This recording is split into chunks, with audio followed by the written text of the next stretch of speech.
तो last class ratio start किया था, दो रेशियोज पढ़ा था हम लोग। किस में थे हम लोग, लिक्विडिटी में थे या सॉल्वेंसी में? लिक्विडिटी, ठीक है। लिक्विडिटी रेशियोज क्या बताता है? Short term financial positions of the business. Liquidity ratio से हम लोग क्या पता करेगा कंपनी का? Short term financial position of the business, ठीक है, राइट। तो कोई भी आपसे पूछे short term financial position of the business पता करना है, तो आप कौन से रेशियोज चेक करोगे? Liquidity ratio. लिक्विडिटी रेशियो में कितना रेशियोज है? दो रेशियो। लिक्विडिटी रेशियो में कितना रेशियोज है? दो रेशियो। एक है करंट रेशियो और एक है quick ratio. Current ratio, quick ratio, ठीक है। करंट रेशियो कैसे निकलता है? Current assets divided by current liabilities. Current assets divided by current liabilities. Current assets में क्या नहीं काउंट करना? Loose tool, stores and spares, provision for doubtful debt. Loose tool, stores and spares, provision for doubtful debt count नहीं करेगा, because provision current liability में जाता है, इसलिए उसको करंट लायबिलिटी में काउंट किया जाता है, करंट एसेट्स में काउंट नहीं होता। क्लियर है? देन करंट लायबिलिटीज में सारा करंट लायबिलिटीज आ जाएगा। Current assets means those assets which is realisable into cash within 12 month और which is in cash only. Current liabilities का मतलब क्या था? The liabilities which we have to pay within next 12 months, तो वो मेरा current liabilities है। Is it clear? Total debt का मतलब क्या था? Non current liabilities plus current liabilities. Total debt का मतलब कितना बाहर वालों को टोटल पैसा चुकाना है। कुछ को तो 12 महीने के अंदर अंदर पे करना है और कुछ को 12 महीने के बाद में पे करना है। तो जिसको विद इन 12 मंथ्स पे करना है वो करंट लायबिलिटीज, और 12 मंथ्स के बाद जो पे करना है वो आपका क्या हो गया? Non current liabilities. तो टोटल डेट का मतलब होता है non current liabilities plus current liabilities, right. Then working capital, काम करने वाला कैपिटल कैसे निकालते हैं? Current assets minus current liabilities. Is it clear? उसके बाद में हमने पढ़ा था क्विक रेशियो। क्विक रेशियो क्या है? Quick assets divided by current liabilities. Quick assets divided by current liabilities. Quick assets कैसे निकालेगा? Yes, current assets minus inventories minus prepaid expense minus advance tax. ये तीन माइनस कर देंगे तो हम लोग को मिल जाएगा क्विक एसेट्स। क्लियर है? What is the ideal ratio for current ratio? 2:1। 2 रुपए का करंट एसेट्स तो 1 रुपए का करंट लायबिलिटी। इन शॉर्ट उसका इंटरप्रिटेशन ये है that your current liabilities should be half of your current assets. Current liabilities should be half of your current assets. और quick ratio का आइडियल रेशियो क्या है? 1:1। रेशियो का मतलब क्या होता है? रिलेशन बिटवीन टू और मोर नंबर्स, तो वो तुम्हारा रेशियोज बन जाता है, ठीक है। अभी एक होता है प्योर रेशियो, जैसे आप बोलते हो ना 2:3, 3:4, ये सब हो गया प्योर रेशियो। समटाइम्स रेशियोज को हम लोग परसेंटेज फॉर्म में भी बोलता है, जैसे आप लोग का मार्क्स वगैरह, आप मार्क्स को रेशियो के फॉर्म में बोलता है क्या कि 100 में से मेरा इतना आया? तुम लोग क्या बोलता है? ओवरऑल टोटल मेरा 80% आया, तो वो भी एक रेशियो ही है। परसेंटेज कैसे निकला? दो नंबर्स को कंपेयर किया आपने, जितना आपको मिला out of total marks into 100 करके। क्लियर है? तो percentage is also a form of ratio, but बोलने का तरीका अलग है। एंड रेशियो को समटाइम हम टाइम्स में भी बोलते हैं, कितना गुना, राइट। जैसे कि सपोज मैंने बिजनेस में 100 रुपए लगाया और मैंने कमाया 1000 रुपए। 100 रुपए लगा के मैंने 1000 रुपीज अर्न किया। कितने टाइम्स अर्न किया मैंने? 10 गुना। 10 टाइम्स जितना इन्वेस्ट किया उसका 10 टाइम्स मुझे रिटर्न मिला है ना। तो ये टाइम्स भी एक तरह का रेशियो है। Is it clear? टाइम्स में बोलो, परसेंटेज में बोलो, प्योर रेशियो में बोलो, एक ही बात है।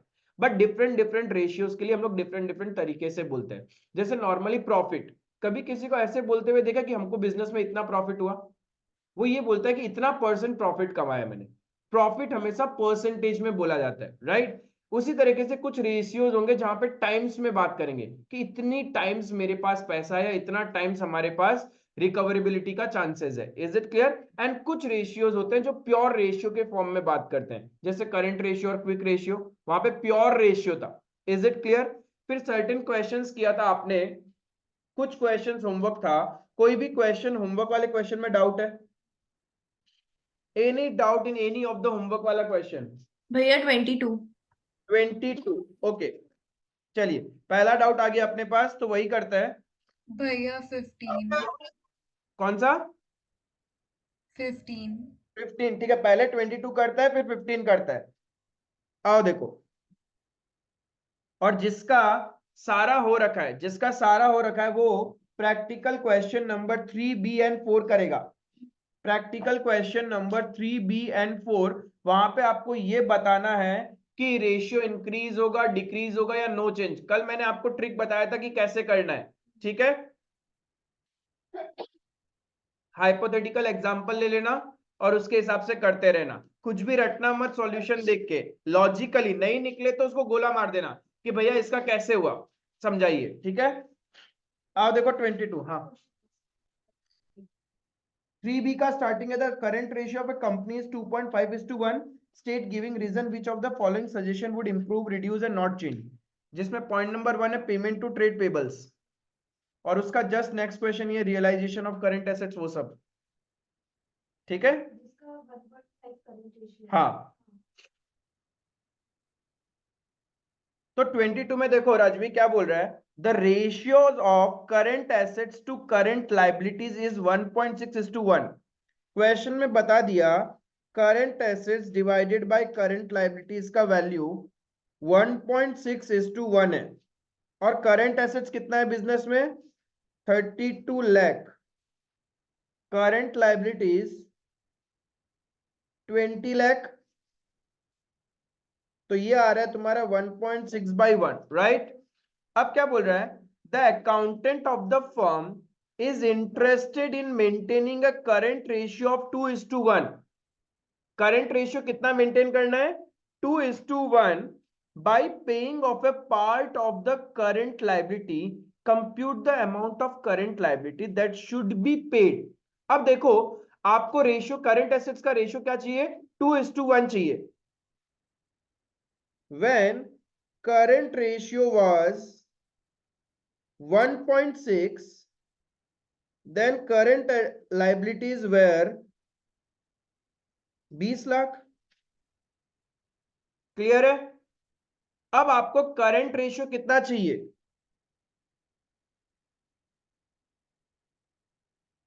2 चाहिए ना। तो करंट लाइबिलिटी कितना मेंटेन करना पड़ेगा, 20 lakh divided by 1.6 into 2। Clear है राजवी।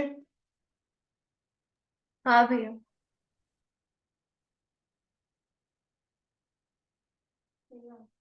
हम्म, जो लास्ट सेकंड क्वेश्चन था ना होमवर्क का, कैपिटल 4,80,000 वाला, हाँ, वो वाला था आंसर। अच्छा ठीक है, दोनों कर लेगा। सुनो, इससे तो अलग ही चला जाएगा, इसको छोड़ो। अब तुमको क्या चाहिए, रिजल्टेंट आंसर देखो राजवी, कि आपको करंट लाइबिलिटीज को पे ऑफ करना है। योर करंट रेशियो होगा 2:1। आप इफ करंट लाइबिलिटीज का पे ऑफ करोगे तो करंट एसेट्स भी माइनस होगा ना। 32 लाख करंट एसेट्स है at present, 20 lakh current liabilities है। If you will make payment for, let's say suppose X amount आप पे करोगे करंट लाइबिलिटीज का, तो जितना करंट लाइबिलिटी पे होगा उतना करंट एसेट्स भी तो कम होगा, हमारा कैश बैंक से पैसा जाएगा।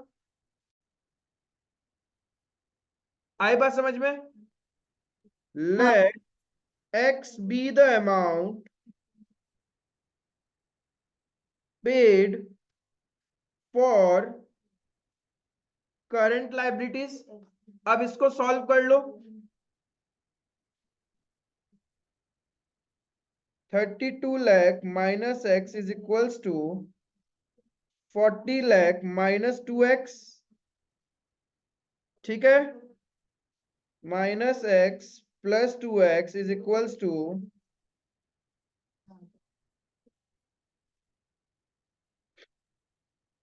तो x is equals to 8 lakh. That means if तुम 8 लाख रुपीस का करंट लाइबिलिटी का पे ऑफ कर दोगे तो your current ratio will be 2:1। Cross check करके देख लेना। हाँ ठीक है भैया। समझ में आया। हाँ। ओके, चलो नेक्स्ट डाउट था नंबर 15। पहले 15 करते हैं फिर 21 करेंगे।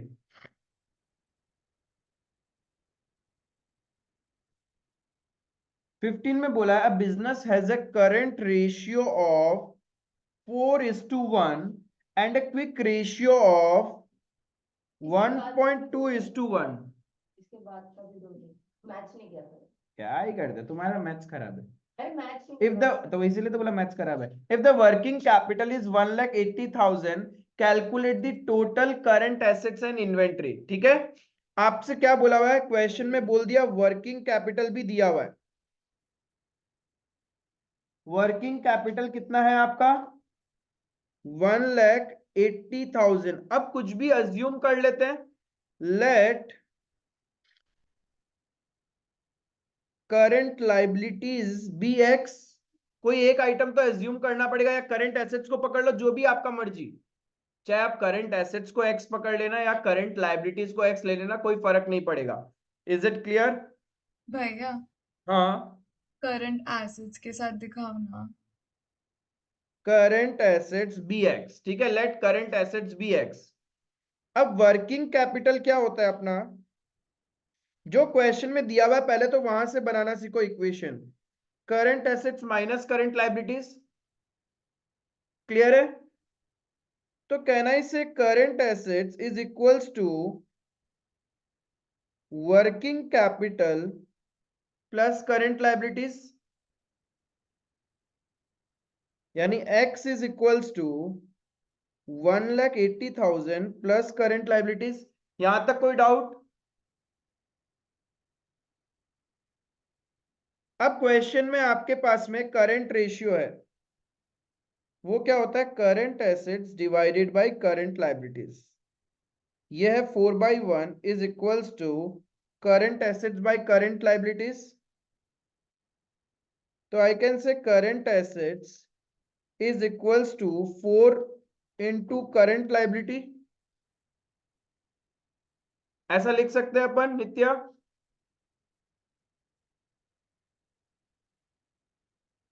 तो x is equals to 4 into current liability.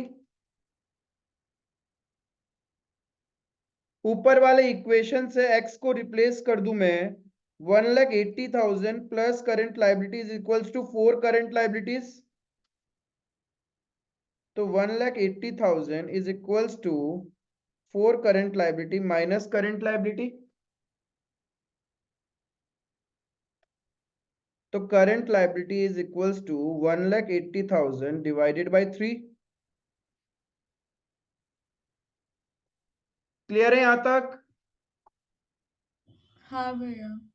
अब करंट लाइबिलिटीज निकल गया, तो वर्किंग कैपिटल के इक्वेशन में पुट करेंगे तो हम लोग को क्या मिल जाएगा, करंट एसेट्स मिल जाएगा।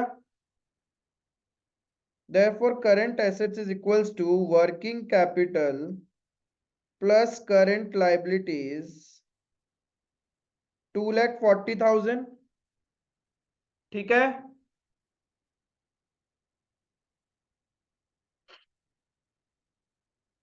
यहां तक कोई डाउट?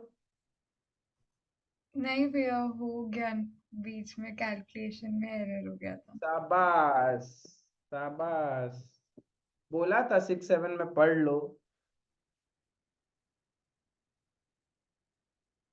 ये इक्वेशन तो 4-5 में सिखाता है ना, 6-7 में था, 4-5 नहीं, 6-7। हाँ, और उसके बाद ज्योमेट्री आ जाता है, जहाँ पे खत्म हो जाता है मन, मैथ से उड़ जाता है। ये सिलेंडर, ये यहाँ से, ये भाई कहाँ से क्या हो रहा है, एंगल वहीं से दिमाग से। हाँ वो तुमको घर पे सिलेंडर पे लेके बैठना पड़ेगा मम्मी, देखिए। अब बाकी चीज निकल जाएगा। अब देखो क्विक रेशियो दिया हुआ था, वो क्या होता है, quick assets by current liabilities. Quick ratio है क्वेश्चन के अंदर में 1.2/1। क्विक एसेट्स होता है current assets minus inventory bye current liabilities. तो 1.2/1 करंट एसेट्स है 2,40,000, उसमें से एक्स इन्वेंट्री को पकड़ लो और करंट लाइबिलिटीज है 60,000। इसको सॉल्व कर लेना इक्वेशन को अच्छे से, तो आपका इन्वेंट्री आ जाएगा 1,68,000।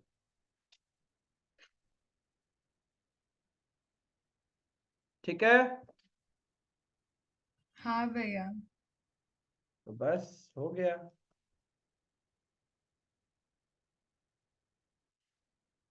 नेक्स्ट डाउट था किसका? फिर नेक्स्ट का 2 से इसके नेक्स्ट का 2 सम नहीं निकला, क्या ही करती रहे जाला।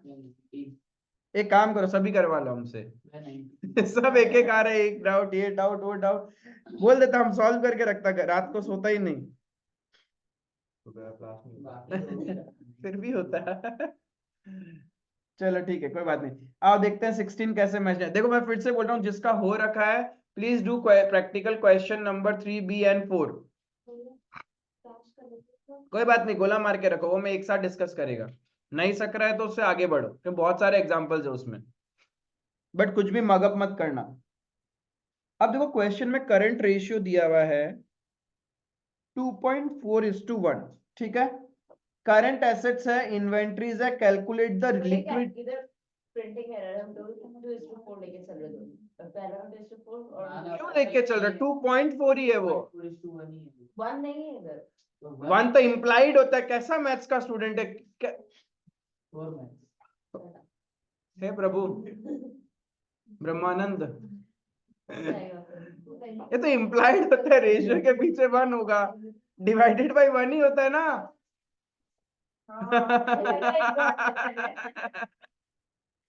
चलो 16 हो गया। 19,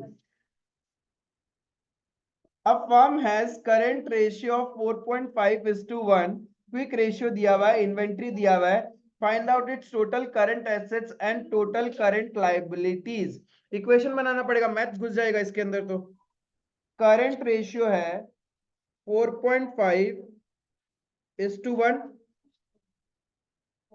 यानी current assets is equals to current liabilities, ये हो गया, ठीक है। तो कहने से current assets is equals to 4.5 current liabilities, ये एक हो गया। आगे होता है क्विक रेशियो। क्विक रेशियो क्या दिया हुआ है तुम्हारे पास में? 3:1। तो quick assets by current liabilities is 3/1।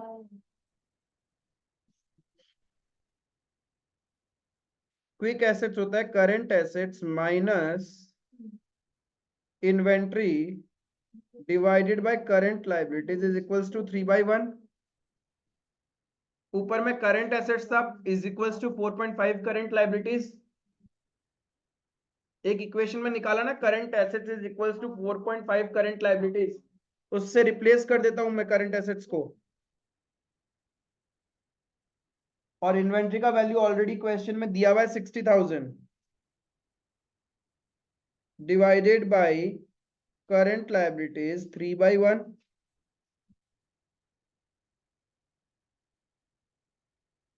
मैंने चैप्टर के फर्स्ट लेक्चर में बोला था इसमें थोड़ा सा बेसिक मैथ्स चलेगा, उपाय नहीं है। हम इसका एग्जांपल देखा, एग्जांपल में वैसे था let 1 inventory is equal to 1.5। ओ बाबा रे, इतना एग्जांपल में वैसे ही एग्जाम्पल महान है। इतना मैथ्स आता है उसको, उसको तो लग रहा है ना कि इतना मैथ्स आता है अपने को, बट सच्चाई तो हमारे दिल को पता है। हम एक्स लेके किया था। जरूरत पड़ा क्या?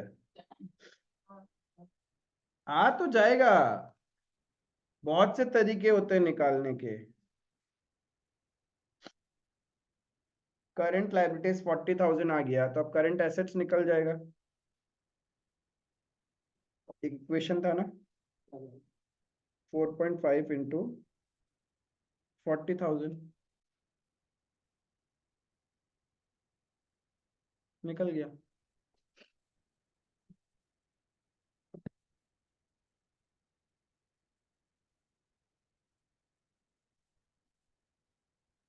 नेक्स्ट डाउट लास्ट सेकंड वाला सही हुआ। कौन सा? वो 480 वाला जिसका वर्किंग वर्किंग कैपिटल 480 वाला नहीं हुआ? ओके इसमें लॉन्ग टर्म बोरोइंग्स को टोटल डेट लेगा या फिर वो बिल्कुल नहीं, टोटल डेट का मतलब होता है non current liabilities plus current liabilities. अब आपके पास क्वेश्चन में टोटल डेट दिया हुआ है और लॉन्ग टर्म डेट दिया हुआ है, तो करंट लायबिलिटीज निकल जाएगा। टोटल डेट का मतलब होता है non current liabilities plus current liabilities. Question में टोटल डेट है 16 लाख, नॉन करंट लाइबिलिटीज है 10 लाख, करंट लाइबिलिटीज हमें पता नहीं, तो करंट लाइबिलिटीज कितना हो जाएगा 6 लाख। अब क्वेश्चन में वर्किंग कैपिटल दिया हुआ है, working capital is equals to current assets minus current liabilities. Working capital है 4,80,000, करंट एसेट्स हमें नहीं पता, करंट लाइबिलिटीज पता है 6 लाख।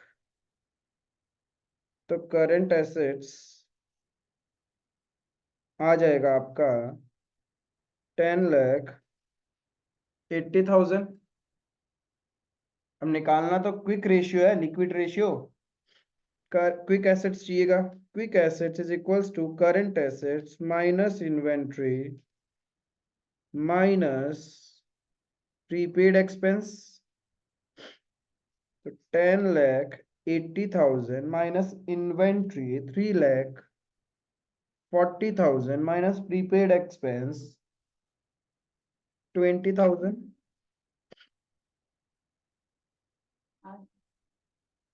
Quick asset 7,20,000। अब क्विक एसेट्स पता है, करंट लायबिलिटीज पता है, तो क्विक रेशियो निकल जाएगा।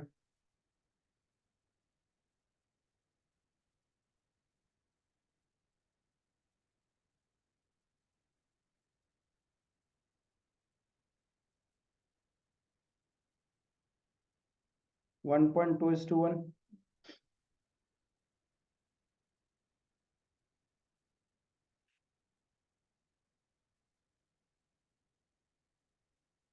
क्लियर है? और किसी को कोई डाउट? और कोई डाउट है क्या? पक्का? चलो अभी आप लोग 3B कर रहा होगा, 3B में किसी का डाउट? भैया ये बिल्स डिसऑनर्ड वाला पार्ट और पॉइंट नंबर 3। पॉइंट नंबर 3 है sale of inventory at loss on credit, right? ठीक है, देखो 3B, 3B में आपको क्वेश्चन में दिया हुआ है current ratio of the company is 2.5:1। अब हाइपोथेटिकली मैं ले लेता हूं करंट एसेट्स है 2,50,000 और करंट लाइबिलिटीज 1 लाख, अज्यूम कर लिया, तभी तो 2.5:1 बनेगा। अब क्या बोल रहा है, sale of inventory at loss on credit. अब इन्वेंट्री का एक वैल्यू पकड़ लेता है, अज्यूमिंग 50,000। 50,000 का इन्वेंट्री को तुमने 40,000 में सेल किया, लॉस में सेल किया। द कॉस्ट ऑफ इन्वेंट्री 50,000, 50,000 का इन्वेंट्री बेच दिया। इन्वेंट्री बेचते ही करंट एसेट्स कम हो जाएगा, इन्वेंट्री गया बिजनेस से। क्लियर है ये चीज? इन्वेंट्री गया, अब उसको सेल कितने में किया? 40,000 में। तो 10,000 का लॉस है वो तो रिजर्व्स एंड सरप्लस में जाएगा। 10,000 का लॉस रिजर्व्स एंड सरप्लस में जाएगा, उसका current assets and current liability से कोई रिलेशन नहीं है। बट क्रेडिट में सेल किया तो तुम्हारा डेटर्स बढ़ जाएगा, डेटर्स इंक्रीज हो जाएंगे ना। 40,000 से हमने क्या एग्जांपल लिया था, 50,000 का इन्वेंट्री 40,000 में सेल कर दिया, तो 40,000 से डेटर इंक्रीज हो जाएंगे और 50,000 से इन्वेंट्री माइनस हो जाएगा। करंट लायबिलिटीज में कोई इंपैक्ट नहीं आ रहा, तो नया फिगर करंट एसेट्स का क्या हो गया? 2,40,000 और करंट लायबिलिटीज है 1 लाख, तो योर न्यू रेशियो इज 2.4:1। तो रेशियो डिक्रीज हो रहा है। क्लियर है राजवी? हाँ भैया। एज्यूम करना ही पड़ेगा, और कोई ऑप्शन ही नहीं है, वरना तो सारे एग्जांपल्स को रटने कैसे लगेंगे, इसमें इंक्रीज डिक्रीज कुछ नहीं हो सकता। आपको हाइपोथेटिकल फिगर्स अज्यूम करने पड़ेंगे।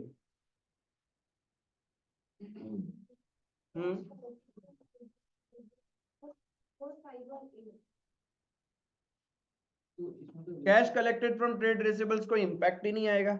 अच्छा ये वाला क्लियर था नंबर 3। नेक्स्ट डाउट है नंबर 4। सेम फिगर्स को एग्जांपल ले रहा हूं मैं। नंबर 4 में बोला cash collected from trade receivables. Trade receivables मतलब डेटर्स।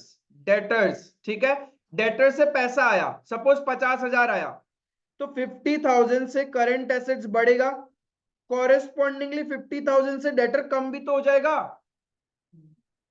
डेटर्स कम भी तो होगा बिजनेस में।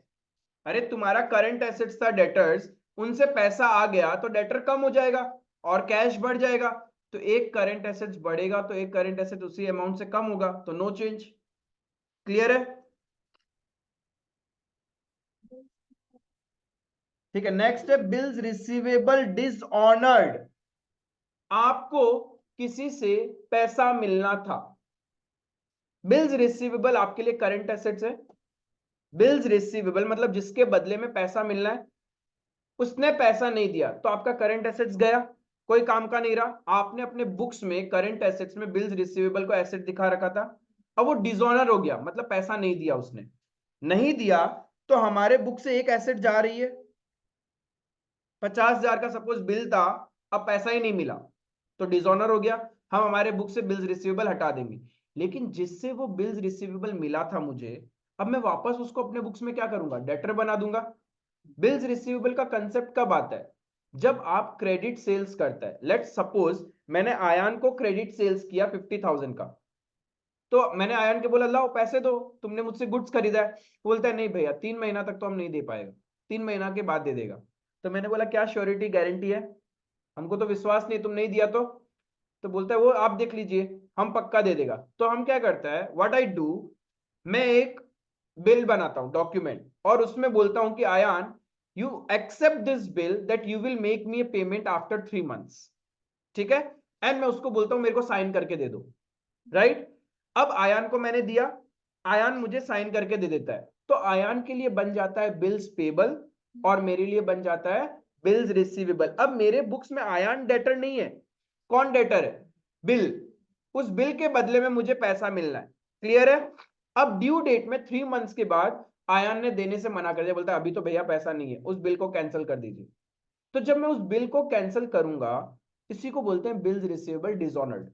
उसने डिसऑन कर दिया, पैसा देने से मना कर दिया, तो मेरे बुक से वो एसेट को हटाना पड़ेगा। फिर से मैं आयान को अपने बुक्स में क्या करूंगा, डेटर बनाऊंगा, राइट। तो that is bills receivable dishonoured. यदि बिल्स रिसीवेबल गया तो डेटर भी तो बढ़ेगा, तो नो चेंज। क्लियर है? सबको क्लियर? राजवी क्लियर? हाँ भैया। Next doubt, redemption of debenture. Redemption या फिर repayment of debentures maturing during the year. Current year में मैच्योर्ड हो रहा था, आपने रीपेमेंट किया डिवेंचर्स का। डिवेंचर्स का रीपेमेंट करने से करंट एसेट्स कम होगा। अरे पैसा जाएगा ना, रिडम्पशन का मतलब क्या होता है, रीपेमेंट, पैसा जाएगा। सपोज हाँ 50,000 का डिवेंचर गया, लेकिन उसका करंट ईयर में ही मैच्योरिटी डेट था, तो प्रीवियस ईयर ही मैंने उसको करंट लायबिलिटी दिखा रखा होगा। जब करंट ईयर में ही पेमेंट करना था तो it becomes my current liability, उतने से ही मेरा करंट लायबिलिटी भी कम हो जाएगा। तो रेशियो क्या हो रहा है, 2 लाख डिवाइडेड बाय 50,000 हो गया ना अब तो 2 लाख बाय 50,000 रेशियो क्या होगा, इंप्रूव हो रहा है।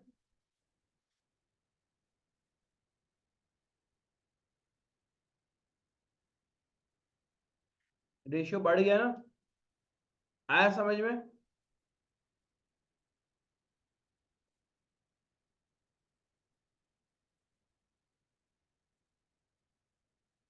कौन सा प्रैक्टिकल से, भगवान खत्म ही नहीं हो रहा प्रैक्टिकल तुम लोग का, जिंदगी झंड कर रखा है स्कूल वाला।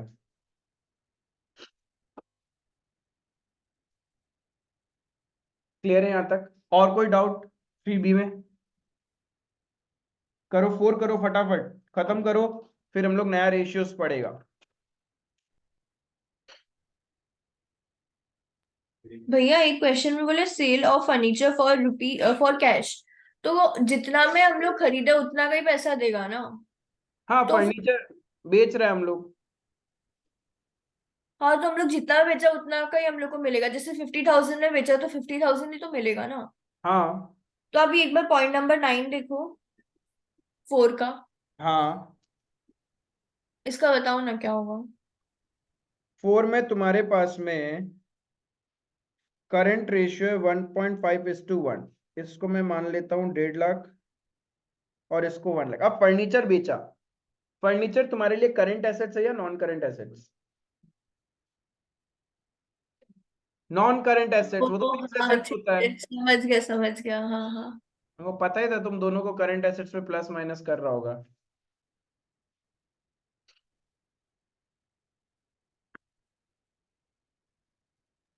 भैया एक बार टेट बताइए ना। कौन सा 10? Sale of machinery on a credit of 5 months. तुमने मशीनरी बेचा तो ना तो करंट एसेट्स में इंपैक्ट आएगा ना करंट लाइबिलिटीज में, बिकॉज आपका फिक्स एसेट्स कम होगा and fix assets is a non current assets. ठीक है। अब क्रेडिट में बेचा है फॉर 5 मंथ तो करंट एसेट्स बढ़ जाएगा ना, डेटर इंक्रीज हो जाएगा तुम्हारे बुक्स में। हाँ। सपोज 50,000 का था तो डेटर बढ़ जाएगा। तो अब देख लो रेशियो इंक्रीज हो रहा है या डिक्रीज हो रहा है। भैया बस इंक्रीज डिक्रीज लिख देने से हो जाएगा ना। हाँ हाँ, इसमें ये सब रफ में करना है, ये सब रफ में करना है। मेन एग्जाम में आपको बस यही बताना है, इंक्रीज डिक्रीज नो चेंज। ये सब मेन पेपर में करना नहीं है आपको, ये तो जस्ट अंडरस्टैंडिंग के लिए। एग्जाम में कैलकुलेशन तो करोगे ना कि इंक्रीज हो रहा है डिक्रीज हो रहा है, कैसे पता करोगे? नहीं भैया, इसमें ये लोग रीजन भी मांग रहे हैं। अरे वहां नहीं मांगेगा आपसे, और रीजन मांगेगा तो तुम बता देना current assets is increasing by this much and non current assets is decreasing by this much amount. Amount मत लिखना, बस वहां लिख देना in this the current ratio improves because current assets increases as well as non current assets decreases and there is no change in current liability, hence the ratio will improve। ठीक है टीना, clear है doubt? हाँ भैया।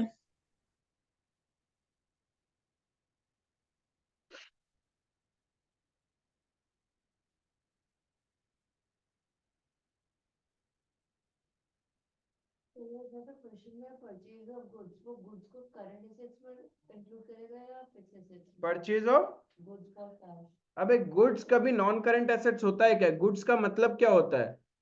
जिसमें हम लोग deal करता है तो वो हमेशा से करंट एसेट्स है।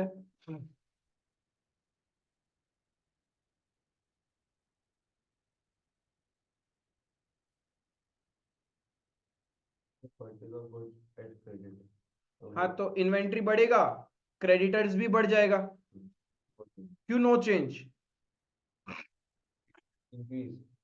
हाँ वही सॉल्व, इसीलिए मैं बोल रहा हूँ। हाँ, जितना से न्यूमरेटर बढ़ रहा है उतना से डिनोमिनेटर बढ़ता है, तो रेशियो हमेशा इंप्रूव होगा।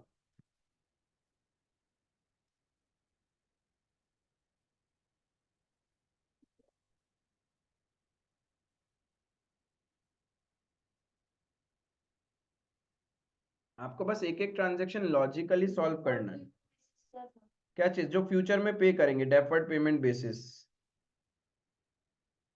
12 महीने से ज्यादा समय के बाद पेमेंट करेंगे, that is deferred payment basis. बताओ ना।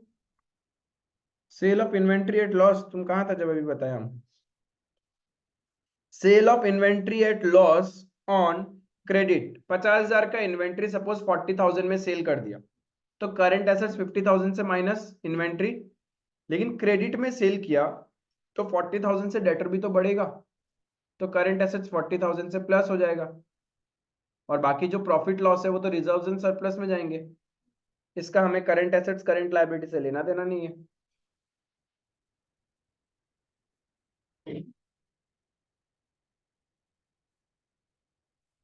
Keep solving, keep solving.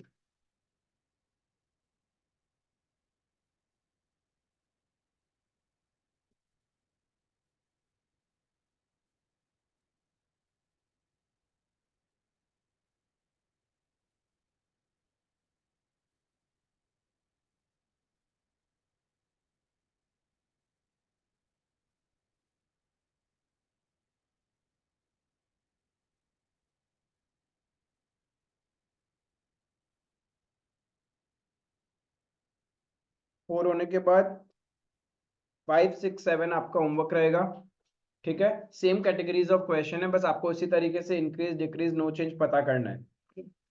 उसमें कोई भी डाउट रहेगा तो मेरे को बताना। जब हो जाए number 4 let me know, we will be starting with solvency ratio.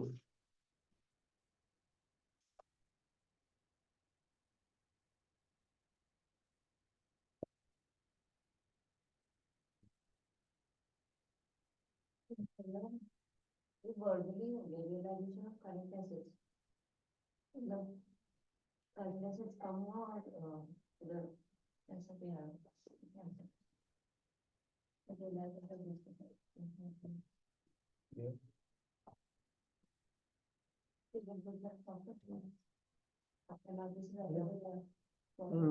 Cash collected from credit receivable, मतलब एक तो करंट एसेट्स का इंक्रीज हुआ, इसका सेकंड इम्पैक्ट क्या होगा?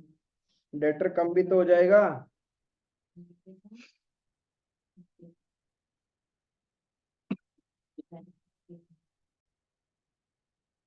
Now see, we have covered liquidity ratio, ठीक है। लिक्विडिटी रेशियो क्या बता रहा था? Short term financial position, right. अब बात करेगा हम लोग long term financial position, that is the capability of a business to repay its long term liabilities. क्योंकि कोई भी कंपनी का शॉर्ट टर्म तो ठीक है, day to day business operation तो इंपॉर्टेंट है ही, लेकिन इफ कोई भी कंपनीज के बुक्स में लॉन्ग टर्म लायबिलिटीज एक्सपोनेंशियली बढ़ी रहा है, रीपेमेंट कर ही नहीं रहा है, इसका मतलब एक समय आने वाला है कि उस कंपनी में ताला लगेगा। क्योंकि वो जो लॉन्ग टर्म क्रेडिटर्स हैं उन लोग कोर्ट केस करेगा तो फिर ऑक्शंस करवाना पड़ेगा, एसेट्स बेचना पड़ेगा, यानी बिजनेस में हालत खराब है। अब उस बिजनेस में सोच समझ के इन्वेस्ट करो। Is it clear?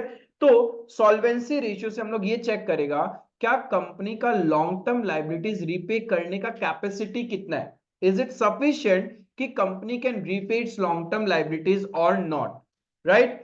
तो यहां पे हम लोग को टोटल 5 रेशियोज पढ़ना है, नाम आपके स्क्रीन में है ही। Debt equity ratio, total assets to debt ratio, proprietary interest coverage and debt to capital employed.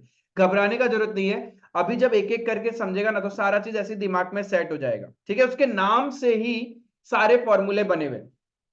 एक बार फिर से, लास्ट क्लास जब मैं आपसे डिस्कशन कर रहा था तो मैंने बोला था कि टोटल 4 कैटेगरीज ऑफ रेशियोज है, liquidity, solvency, activity, profitability. Liquidity, solvency, activity, profitability, ये 4 कैटेगरीज है जिसके अंदर बहुत सारे रेशियोज कैलकुलेट करते हैं। उस 4 कैटेगरीज में पहला 2 कैटेगरीज किससे रिलेटेड है? बैलेंस शीट से रिलेटेड है, जिसमें से एक सेगमेंट हमने कर लिया। लास्ट क्लास में मैंने बैलेंस शीट ड्राफ्ट किया था इन टी फॉर्म। अब आप ही सारे फॉर्मूले बनाने वाले हो, तो फिर से बोल रहा हूं ये जो पिक्चराइजेशन है बैलेंस शीट का बहुत जरूरी है, क्योंकि इसी से आपका सारा फॉर्मूला बनेगा, एवरीथिंग। अभी आप लोग ही मुझे बताओगे कि क्या क्या होता है क्या नहीं होता है। एक तरफ होता है non current assets and current assets, तो हमारे पास टोटल आ जाएगा। एक तरफ शेयर होल्डर फंड होगा जिसके अंदर जो मोस्ट इंपॉर्टेंट है reserves and surplus, share capital, reserves and surplus. फिर non current liabilities, current liabilities, ये हो गया टोटल ऑफ लायबिलिटीज। क्लियर है? ये होता है। अभी तक हमने जो डिस्कस कर लिया, क्या कर लिया हमने डिस्कस? इसके बारे में और इसके बारे में डिस्कस किया था। इन दोनों का रिलेशन हमने बात किया ना, इन दोनों का रिलेशन क्या था?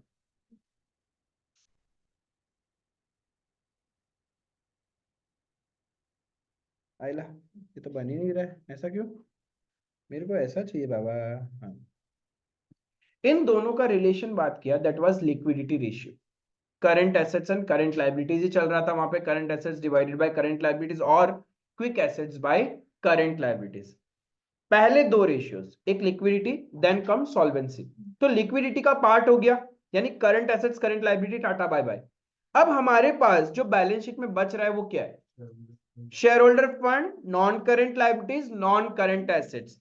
तो इन तीनों के रिलेशन के बारे में, इन तीनों का जो रिलेशन है ना, उसके लिए आएगा सॉल्वेंसी रेशियो। जगह ही नहीं है। इन तीनों का जो रेशियोज होने वाला है वो है मेरा सॉल्वेंसी रेशियो, यानी सब चीजें यहीं से बनेगा, करंट एसेट्स करंट लायबिलिटी से बनेगा ही नहीं। आई बात समझ में? तो ये ब्लू वाला था मेरा, ब्लू वाले के लिए हमने पढ़ा लिक्विडिटी रेशियोज, ठीक है। और ब्लैक सर्कल जो किया उसके लिए अपन पढ़ेंगे सॉल्वेंसी रेशियोज। यहां तक क्लियर है? ठीक है। अब देखो कुछ चीजें बैलेंस शीट को समझ के अपने को फॉर्मूला बनाना है। एक बात बताओ, बिजनेस में टोटल डेट कितना है, कैसे पता करेंगे? यानी ये मेरा टोटल डेट होता है। अब मैं इन सर्कल्स को हटा रहा हूं, ठीक है। जितना बताना था वो तुम लोगों ने ड्राफ्ट कर लिया होगा। अब क्लियर है ना? करंट एसेट्स करंट लायबिलिटीज नहीं बात करेंगे, अभी अपन बात करेगा share holder fund, non current liabilities and non current assets के बारे में। Is it clear? अब एक चीज बताओ, कोई भी आपसे पूछे कि नॉन करंट लायबिलिटीज में क्या क्या आता है, आप खुद बताओगे, देखना सारी चीजें शॉर्ट आउट हो जाएगी। नॉन करंट लायबिलिटीज में क्या क्या आता है? Non current liabilities is equals to what? Long term borrowings,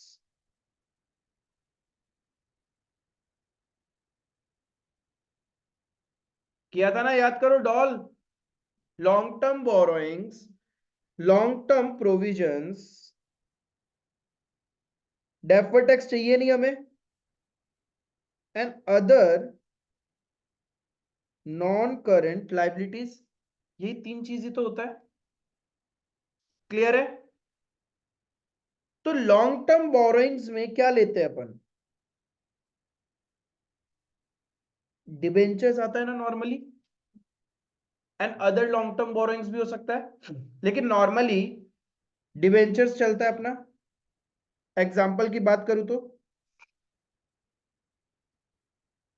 long term provisions में क्या आता है? ये पढ़ा तुमने financial statements. Long term provisions में क्या आता है? प्रोविजन फॉर वारंटी और वो सब। Yes, provisions related to employ benefit, provisions related to employ benefits, जैसे provision for gratuity, provision for retirement benefits, वो सब आता है। जैसे इसने बोला प्रोविजन फॉर वारंटी, ये भी आता है। क्लियर है? तो लॉन्ग टर्म प्रोविजंस में आता है provision for employees benefit. Employee के बेनिफिट के लिए जो आपने प्रोविजन बना रखा है वो लॉन्ग टर्म प्रोविजंस में आएगा। क्लियर है?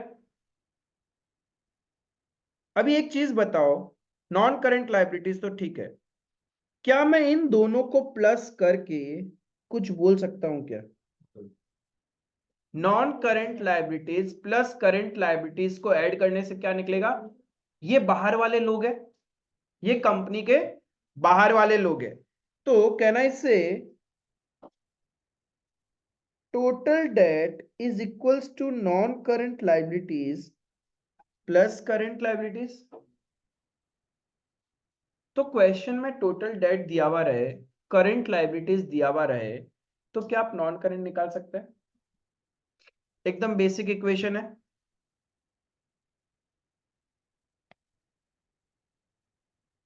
तो फिर ये क्या है? इन लोग कौन है? Share holder fund. Share holder fund के अंदर ही तो है। इन लोग कौन है? कंपनी के मालिक, जिन्होंने कंपनी में पैसा लगाया है, राइट। तो इसी को तो अपन बोलते हैं शेयर होल्डर फंड, जिसको हम लोग इक्विटी भी बोलते हैं। इक्विटी, इक्विटी बोलो या शेयर होल्डर फंड बोलो, बात एक ही होता है। क्लियर है? तो शेयर होल्डर फंड कैसे निकलता है? शेयर होल्डर फंड बोलो या इक्विटी बोलो, एक ही बात होता है, एक ही बात है। तो कैसे निकाला हमने share holder fund? Share capital plus reserves and surplus, ये दो ही लिखा था ना बैलेंस शीट में।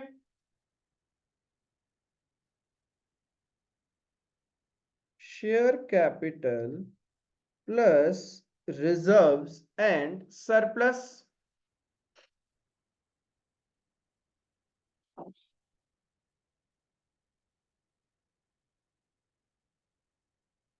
देखो एकदम पिक्चराइजेशन, बैलेंस शीट को देख देख के आप लोग खुद ही बना रहे हैं, एंड किसी को भी डाउट रहे तो पूछ लेना। ठीक है यहां तक? एक बात बताओ, इधर देखो मेरे पास,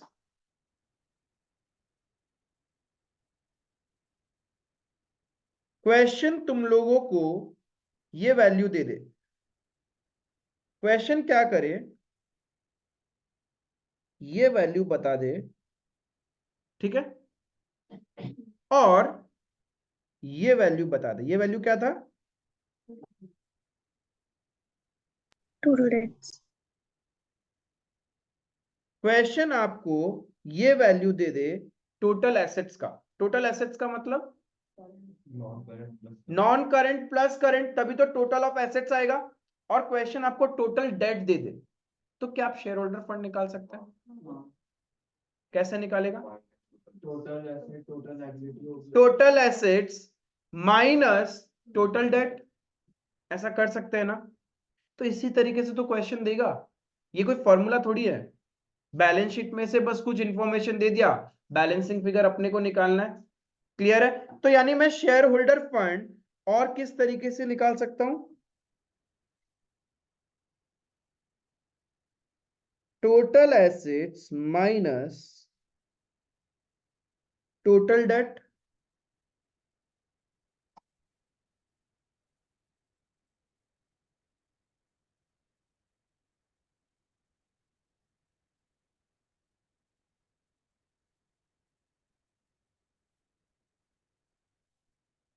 समझ में आया?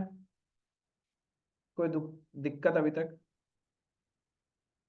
मुझे ये बताओ, आप लोगों ने बहुत सारा बैलेंस शीट बनाया, शेयर कैपिटल में क्या क्या आता है? शेयर्स कितना तरीके का होता है? दो। कौन सा? इक्विटी और प्रेफरेंस। तो शेयर कैपिटल में क्या क्या आएगा? Equity share capital plus preference share capital, यही तो आता है। देखो अभी तक मैंने कोई फॉर्मूला लिखा भी नहीं है, सिर्फ बैलेंस शीट के आइटम्स को ही लिख रहा हूं। क्लियर है?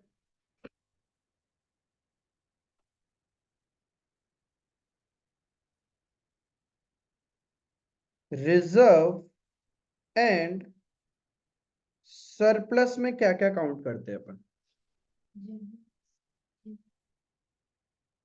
बेसिकली जनरल रिजर्व हो सकता है, प्रॉफिट एंड लॉस अकाउंट का वैल्यू हो सकता है, प्रॉफिट है तो प्लस होगा, लॉसेज है तो माइनस होगा। ठीक है, इस तरीके से सारा रिजर्व्स एंड सरप्लस आता है इसमें। क्लियर है?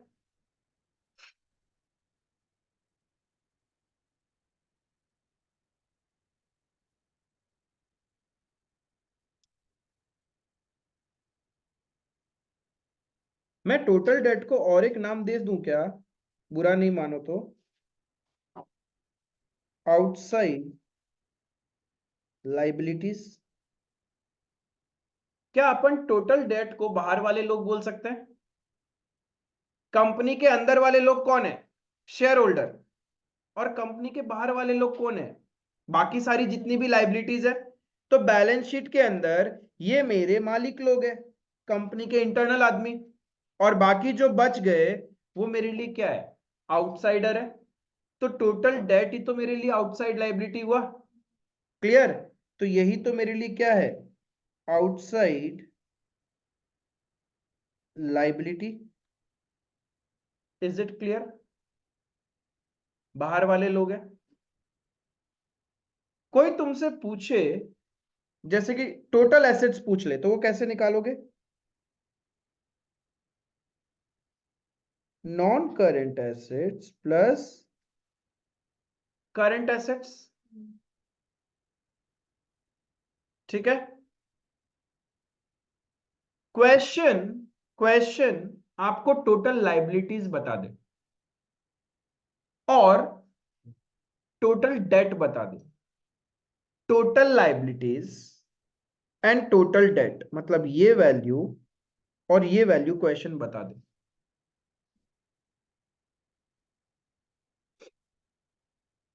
एंड क्वेश्चन ये वैल्यू बता दे। क्या बोला मैंने? Total liabilities, total debt, current assets. क्या आप लोग नॉन करंट एसेट्स निकाल सकते हैं? समझ में आया? कंफ्यूजन नहीं होगा। टोटल में से क्या करना है? सिर्फ करंट एसेट्स ही तो माइनस करना था मुझे, टोटल डेट से लेना देना ही नहीं है। Is it clear? अब मुझे एक चीज बताओ, कंपनी में दो लोग पैसा लगाते हैं। एक कंपनी के लोग खुद यानी मालिक खुद, और बाहर वाले लोग भी तो कंपनी में पैसा लगाते हैं ना। कंपनी दो तरीके से चलता है, एक खुद का पैसे से और लोगों से उधार लेके। दो तरीके से होता है ना इन्वेस्टमेंट कंपनी में। तो उसी को तो हम लोग बोलते हैं टोटल बिजनेस में कितना पैसा लगाया, खुद ने प्लस बाहर वालों ने। खुद ने कितना पैसा लगाया प्लस बाहर वालों ने कितना पैसा लगाया। क्लियर है? खुद का पैसा को हम लोग क्या बोलते हैं? Owner's fund, that is share holder fund. और बाहर वालों ने जो मुझे पैसा दिया होगा, तो क्या उन्होंने शॉर्ट पीरियड के लिए दिया होगा क्या? वो तो बड़ा समय के लिए लिया होगा हमने पैसा। तो बेसिकली जब मुझे ये पता करना है कि मैंने बिजनेस में टोटल कितना पैसा लगा रखा है, तो मैं क्या करूंगा?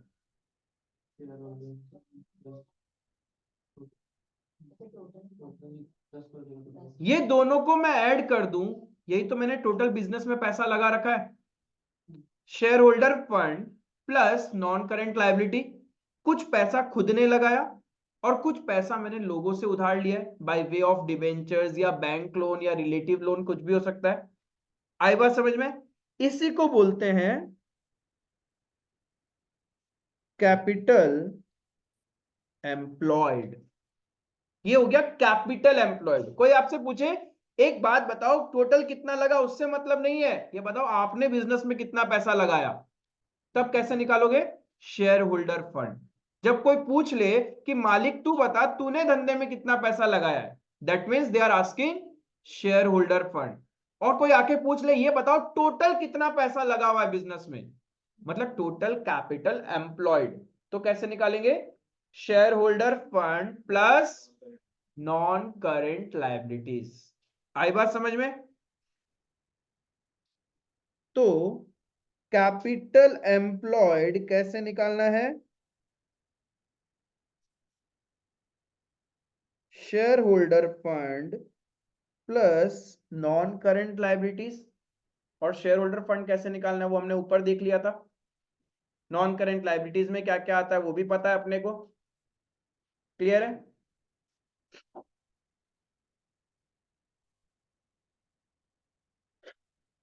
मैं ऐसे लिख सकता हूं क्या? Total liabilities minus current liability is also my capital employed. एकदम लॉजिकल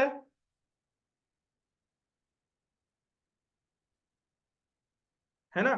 टोटल लायबिलिटी मतलब ये वैल्यू माइनस ये वाला वैल्यू कर दूंगा तो क्या बचेगा? कैपिटल एम्प्लॉयड ही तो बचेगा। टोटल लायबिलिटी में से करंट लायबिलिटीज को माइनस कर दूंगा तो मेरे पास क्या बचेगा? Share holder fund plus non current liabilities. यही तो होता है कैपिटल एम्प्लॉयड।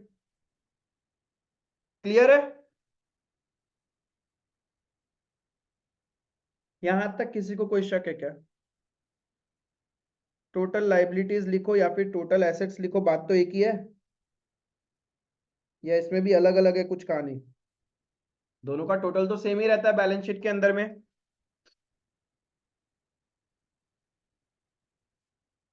क्लियर है?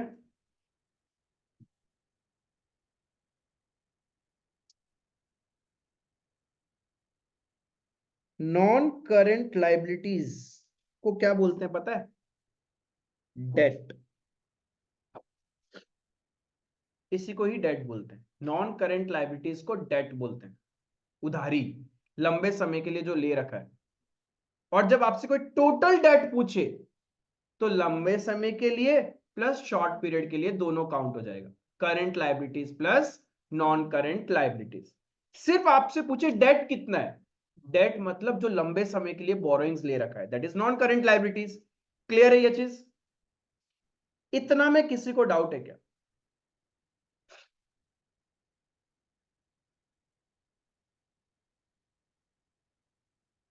इस पेज में जितनी चीजें हमने ब्रेक डाउन करी है बैलेंस शीट से, कोई डाउट है क्या? क्रिस्टल क्लियर है? तो ट्रस्ट मी, आपके ऑलमोस्ट सारे रेशियोज हो गए सॉल्वेंसी के अंदर, सारे अब इसी से ही आएंगे। पहला रेशियो का नाम क्या है?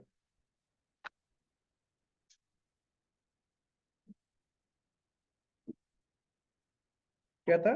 Debt equity ratio. कैसे निकालते हैं अपन? Debt divided by equity. और अब मुझे बताओ डेट का मतलब क्या था? अरे सब पता है तुम लोग को, यानी डेट को मैं ऐसे लिख दूं, नॉन करेंट लाइबिलिटी। और इक्विटी का मतलब क्या था? रिजर्व्स एंड सरप्लस, यानी शेयर होल्डर फंड। इक्विटी को मैं ये लिख दूं, शेयर होल्डर फंड। क्या ये दोनों निकालना नहीं आता क्या आप लोग को? नॉन करेंट लाइबिलिटीज भी पता है, शेयर होल्डर फंड भी पता है, तो रेशियो टफ कहां हुआ? इजी है।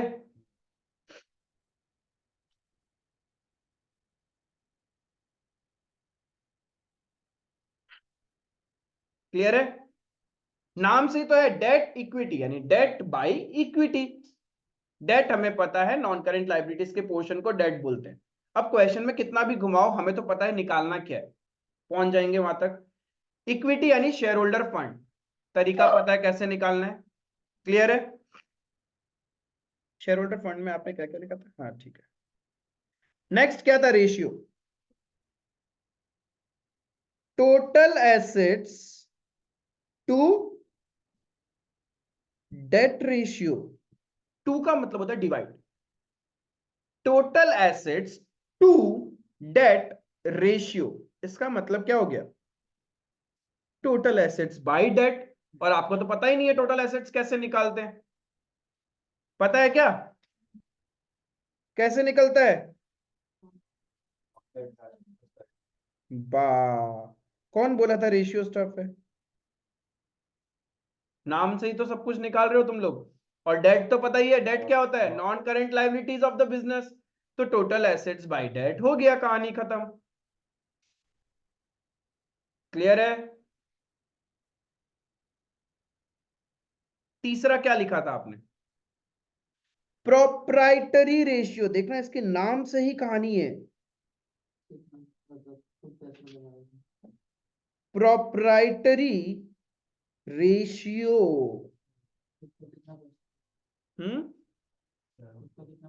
प्रोप्राइटर, फिर है प्रोप्राइटरी।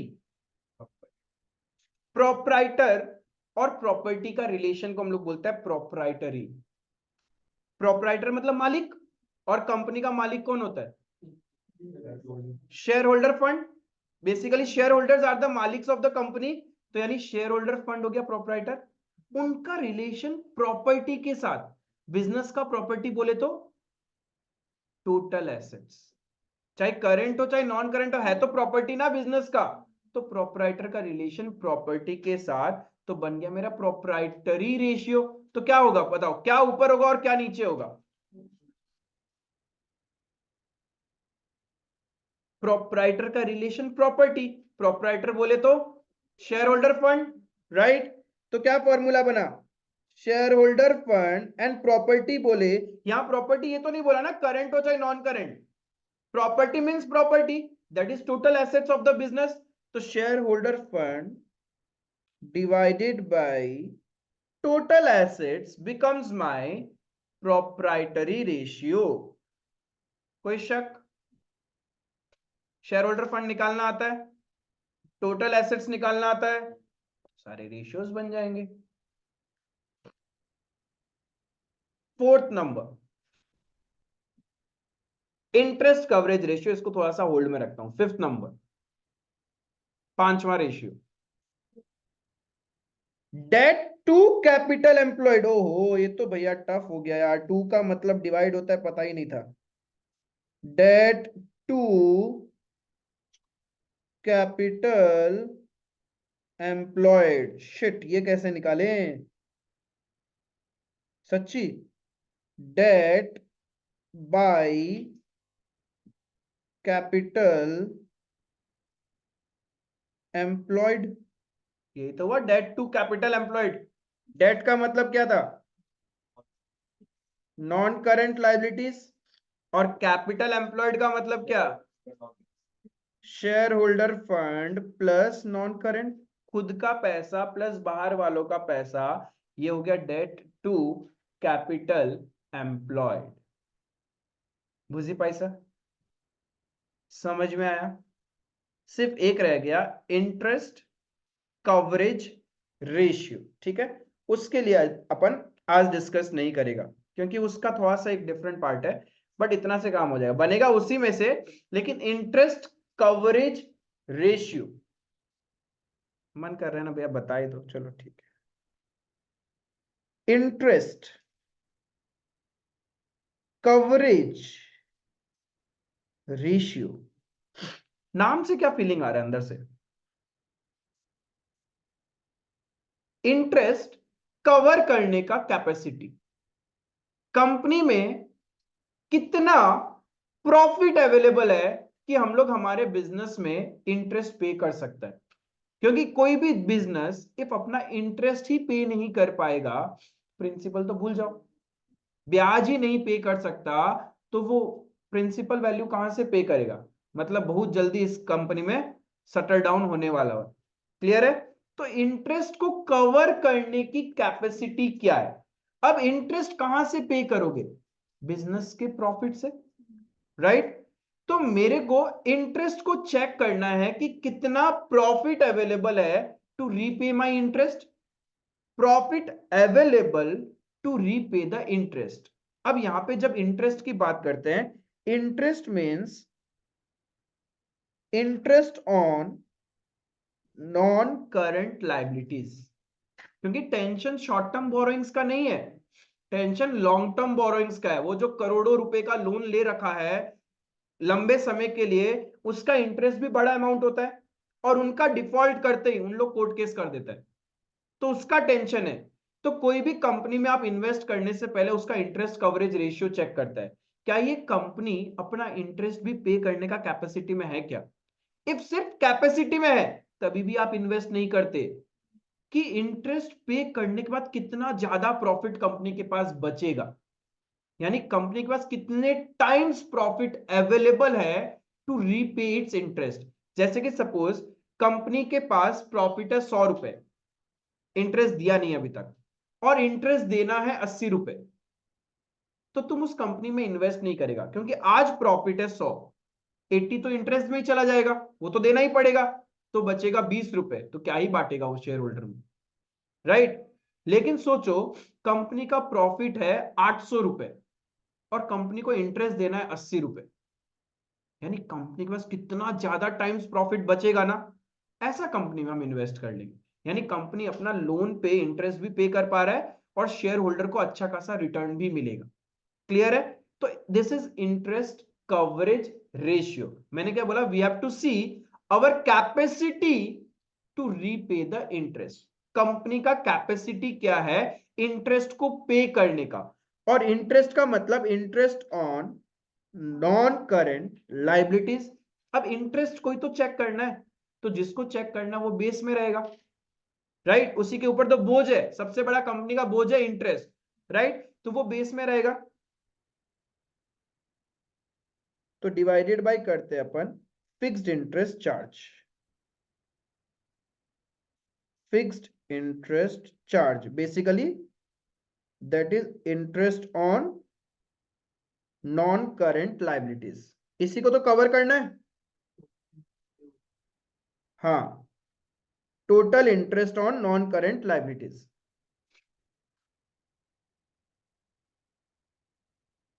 अब हमें प्रॉफिट देखना है। इंटरेस्ट देने के बाद का प्रॉफिट देखना है या इंटरेस्ट देने से पहले कितना प्रॉफिट अवेलेबल। बाद क्या फायदा, फिर तो 20 रुपए ही बचेगा, उसका क्या ही कंपेयर करना कि इंटरेस्ट देने से पहले कंपनी में कितना प्रॉफिट है, फिर इंटरेस्ट दे देंगे तभी तो पता चलेगा कितना प्रॉफिट बचेगा। तो you have to check profit before interest and tax. Obviously interest देने के बाद ही नेट प्रॉफिट आएगा, उस पर तो आप टैक्स पे करोगे, तो that is profit before interest and tax.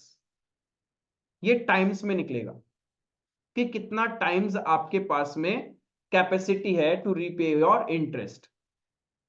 Clear है? तो इसका जो भी आएगा इन टाइम्स आएगा। I don't know, I don't teach BST. हाँ, इसी को ईबीआईटी बोलता है या पीबीआईटी बोलता है।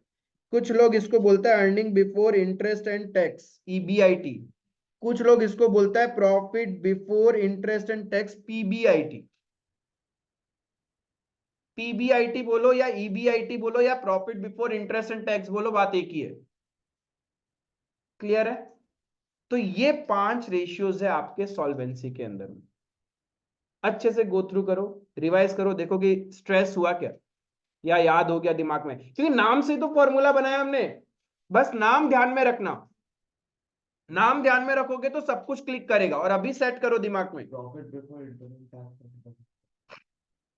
करेंगे क्वेश्चन में यदि प्रॉफिट आफ्टर टैक्स दिया हुआ है तो वापस पहले टैक्स एड बैक करेंगे एंड फिर इंटरेस्ट एड बैक कर देंगे, तो profit before interest and tax पहुंच जाएगा।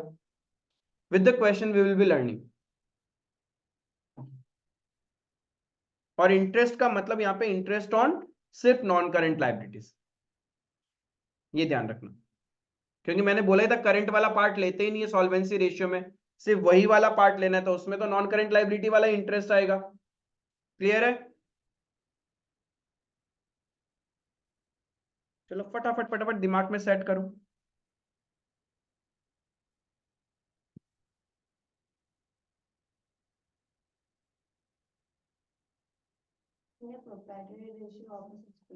प्रोप्राइटर का रिलेशन प्रॉपर्टी के साथ, प्रोप्राइटर बोले तो मालिक, टोटल एसेट्स के साथ, कि टोटल एसेट्स में ऑनर का कितना पैसा लगा हुआ है।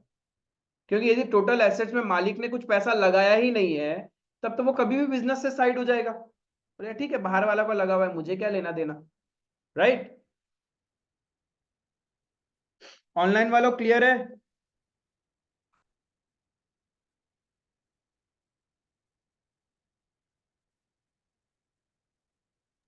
भैया ये लॉन्ग टर्म फाइनेंशियल पोजीशन बताते हैं ना, हाँ, solvency ratio. Yes, long term financial capacity बताता है एक्चुअली कि हम लोग को लॉन्ग टर्म डेट वगैरह पेमेंट करने के लिए कितना पैसा है।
क्लियर है अभी? अब तो नहीं भूलेगा।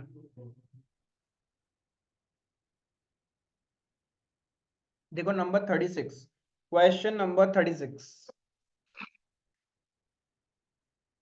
कुछ 2-3 क्वेश्चन साथ में करते हैं, कुछ आप लोग टास्क करोगे एंड देन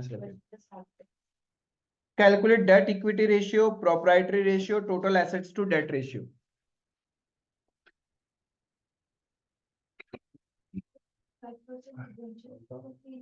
हाँ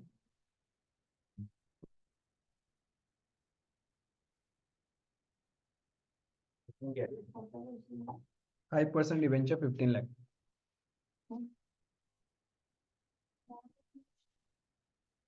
36।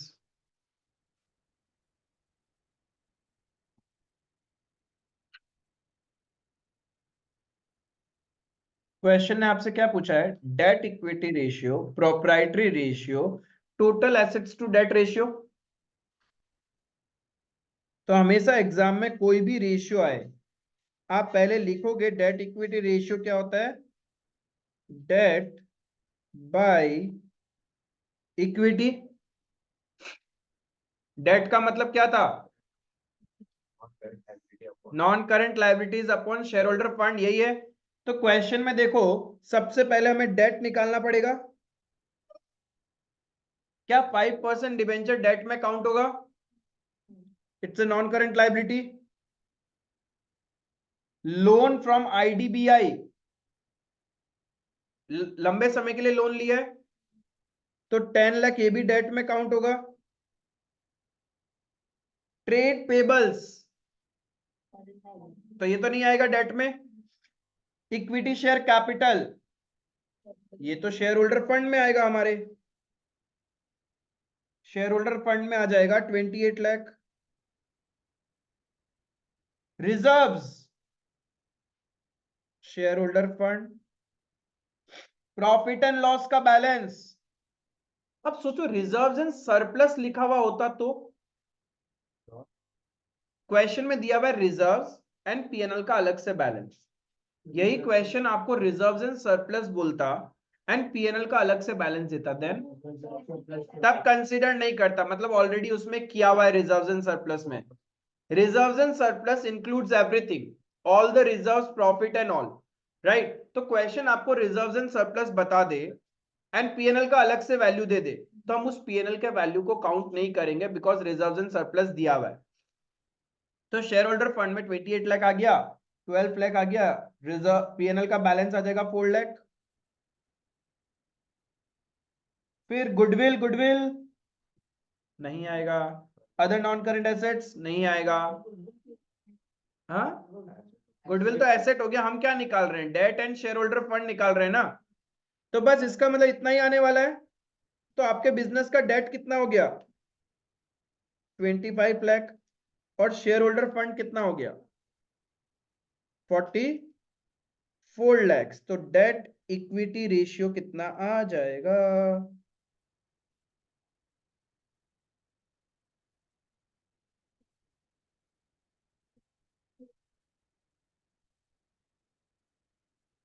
₹25 लाख divided by 44 लाख,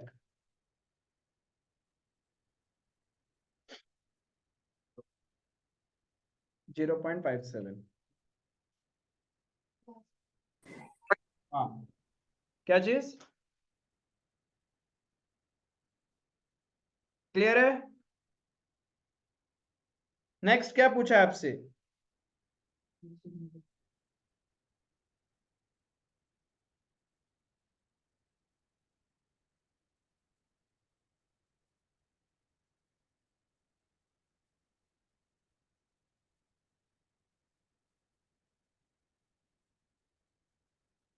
क्या था proprietary ratio? Total asset, proprietor का रिलेशन प्रॉपर्टी के साथ, तो share holder fund divided by total assets. Share holder fund तो पता है लेकिन टोटल एसेट्स तो पता नहीं है, तो टोटल एसेट्स निकालना होगा। टोटल एसेट्स में क्या क्या आएगा? यस, गुडविल आ जाएगा, other non current assets and current assets. तो टोटल कितना? Total assets 80 lakh. तो हम लोग प्रोप्राइटरी रेशियो निकाल सकते हैं। शेयर होल्डर फंड था 44 लाख एंड टोटल एसेट्स है 80 लाख। तो क्या मिल जाएगा? पॉइंट, तो परसेंटेज में डालना होता है क्या चीज? रेशियो को। हाँ, share hold proprietary ratio basically percentage में ही बोला जाता है कि टोटल एसेट्स में बिजनेस मालिक लोगों ने कितना परसेंट पैसा लगा रखा है। तो वहां पे भी लिख लेना कि प्रोप्राइटरी रेशियो परसेंटेज में होता है, तो इंटू 100 कर देना। क्योंकि कोई भी है ना ऐसे 0.55 नहीं बोलता है, कोई भी बोलेगा तो क्या बोलेगा? 55%। कि टोटल पैसा में 55% ऑनर्स का पैसा लगा हुआ है, कि टोटल एसेट्स में 55% is invested by the owners and the remaining balance is invested by outsider.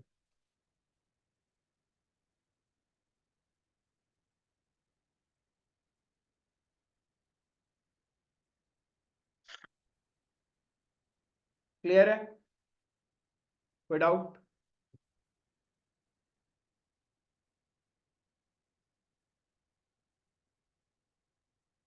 और एक आपको निकालना है total asset to debt ratio. ये तो नहीं आता मेरे को।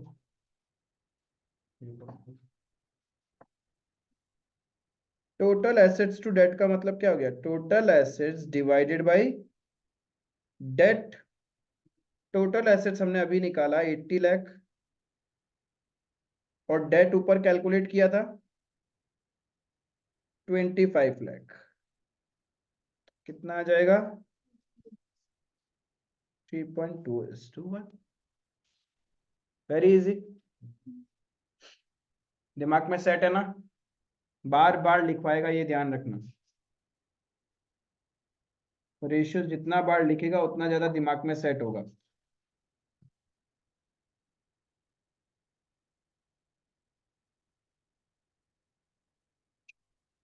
नंबर 43 नहीं, पहले 42 practical question number 42। Net profit after interest and tax 1,20,000। ठीक है, जो तुम अभी पूछा उसको मैं बताऊंगा कैसे सॉल्व करना। वो हो गया ना?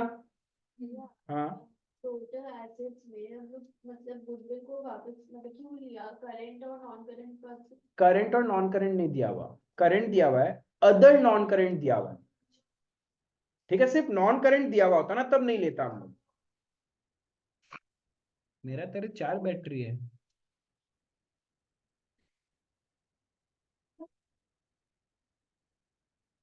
क्लियर है ऑनलाइन वालों? ये जो 15% डिबेंचर्स है उसका 1 लाख पे 15% होगा। ऑलवेज फेस वैल्यू पे 1 लाख। कंपनी अकाउंट्स में जितना भी परसेंटेज है वो फेस वैल्यू पे लगता है। तो ये कैश फ्लो में भी तो यही बोल रहा था। amount है। हाँ, देखो 42, चलो सबको आ जाओ 42 पे। क्वेश्चन में क्या दिया हुआ है, profit after interest and tax. एक चीज देखना समझना, पहले हम लोग क्या निकालते हैं, profit before interest and tax, ये वैल्यू होता है।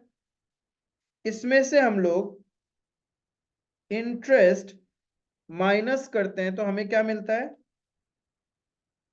Profit before tax. फिर हम लोग टैक्स माइनस कर देंगे, कितना परसेंट है, @ 50%। क्वेश्चन में दिया हुआ है, तो we will get profit after tax. और क्वेश्चन में दिया हुआ है प्रॉफिट आफ्टर टैक्स कितना है, 1,20,000। अब एक चीज समझना, इधर देखो, यहां का जो वैल्यू आता है उसके ऊपर ही अपन टैक्स देता है ना, ये जो वैल्यू है उसी पे तो टैक्स लगता है कंपनी में। तो यानी ये जो वैल्यू है उसका 50% तो गवर्नमेंट के पास चला गया, बाकी 50% हमारे पास बचा है, क्योंकि टैक्स का रेट क्या है, 50%। तो यानी यहां पे इस वैल्यू का 50% आया होगा, तो बचा कितना होगा, 50%। बेसिकली ये 50% है ना, तो हम लोग 100% कैलकुलेट कर सकता है। कितना आ जाएगा 100%, 2,40,000। इफ 1,20,000 बचा हुआ 50% है तो 100% आ सकता है। 1,20,000 डिवाइडेड बाय 50 इंटू 100। क्लियर है। Suppose profit before tax x value है, वो 100% ही होता है, उसका 50% गवर्नमेंट के पास चला गया, तो आपके पास कितना बचा होगा, 50% ही तो बचा होगा। when your 50% वैल्यू इज 1,20,000, तो 100% निकाल सकते हैं ना, यहां पे तो डबल इजी हो गया। क्लियर है। तो टैक्स मैंने कितना दिया होगा, 1,20,000। क्लियर। तो इंटरेस्ट कितना दिया था हमने, डिवेंचर्स पे एंड लोन पे, नॉन करेंट लाइबिलिटीज का इंटरेस्ट ही लेना है। तो डिवेंचर्स पे 15,000 एंड मॉर्गेज लोन पे 12,000, तो टोटल इंटरेस्ट ये दिया होगा। क्लियर है। तो मेरा profit before interest and tax कितना, 2,00,000 की बोल रहा है, 2,67,000। उल्टा करेगा ना तो प्लस करेंगे। समझ में आया, reverse calculation.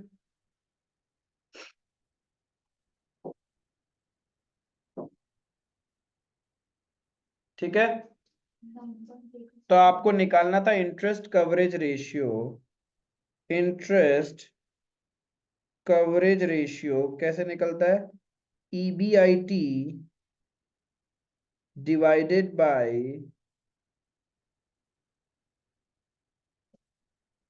Fixed interest. EBIT है 2,67,000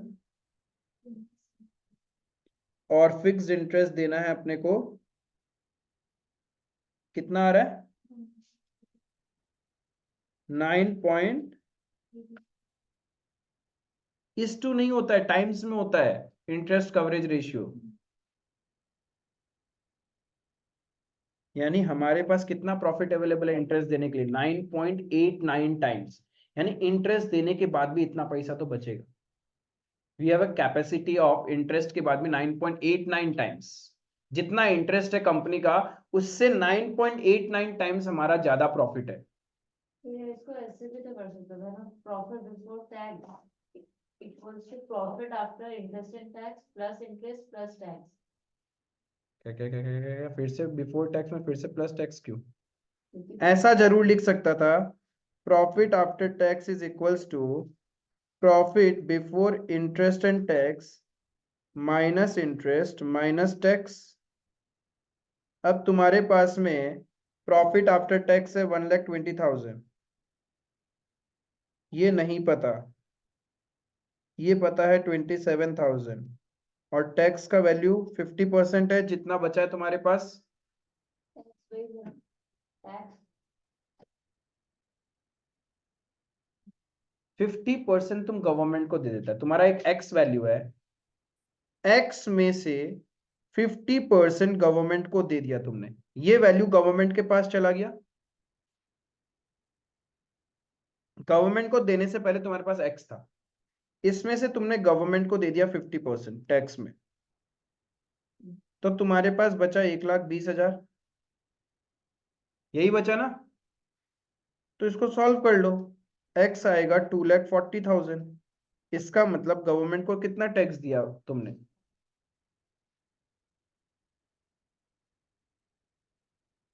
समझा?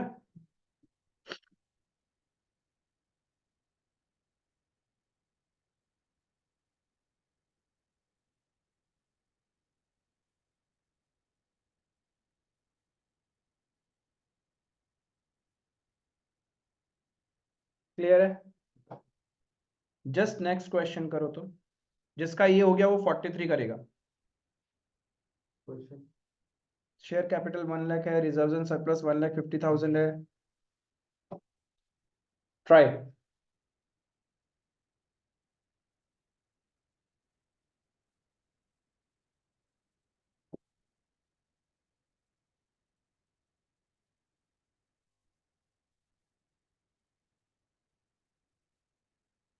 यस, टीना, राजवी, नित्या, पलक, सब क्लियर है? हाँ भैया। हाँ भैया। हाँ इजीली कर पाएगा अब एग्जाम में? हाँ भैया। एटलीस्ट लिक्विडिटी सॉल्वेंसी तो कर पाएगा, जब तक हम लोग आगे का डिस्कस नहीं करते हैं।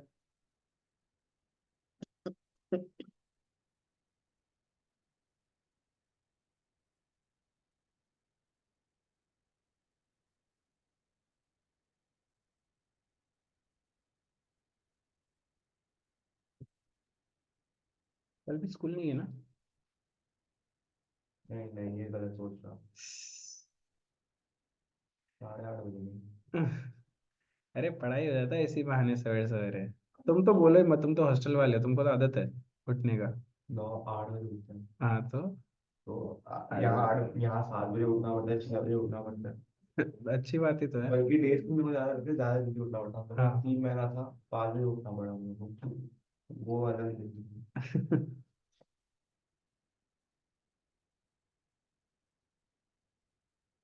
कोई डाउट?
मैं टैक्स नहीं दिया है, मतलब ऐसे लिख देगा। क्यों नहीं दिया? दिया है। तो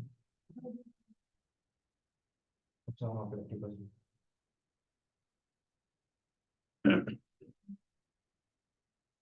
फिर टैक्स कैसे निकालते हैं? अरे एक एक्स वैल्यू है, उसमें से टैक्स माइनस करने के बाद कितना बचा है वो बता दिया। कितना बचा है वो क्या है? अब यदि तुम्हारा एक्स वैल्यू 100% होता है, यदि सरकार 50% रख लेगा तो तुम्हारे पास कितना बचेगा? तो 50% का वैल्यू दिया हुआ है तो 100% निकल जाएगा। इफ गवर्नमेंट 30% रखेगा तो तुम्हारे पास कितना बचेगा? मतलब वो नेट प्रॉफिट आफ्टर टैक्स जो है वो 96,000 है। हाँ, वही तो बोला ना, after interest and tax. If आप लोगों ने ये सही निकाला है तो रेशियोज तो सारा बन ही जाएगा। डेट आया होगा 6 lakh, equity 2,50,000, total assets 12,50,000, profit before interest and tax 2,56,000 and fix interest 64,000। तो सारे रेशियोज बन जाएंगे अब तो। किसी को भी डाउट? क्योंकि जो जो रेशियोज मांगा है बस उसका रिक्वायर्ड पार्ट निकाल लो, फिर तो बस पुट करना है आपको।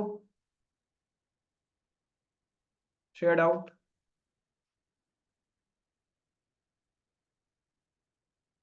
नित्या डाउट?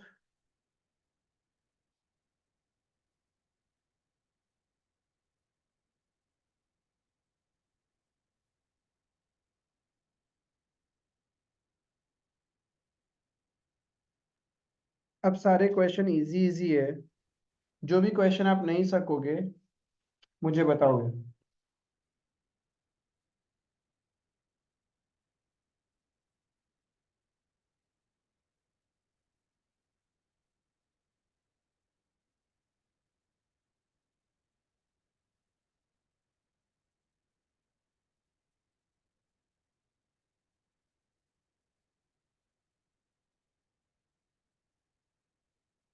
छोटे छोटे क्वेश्चन ही है।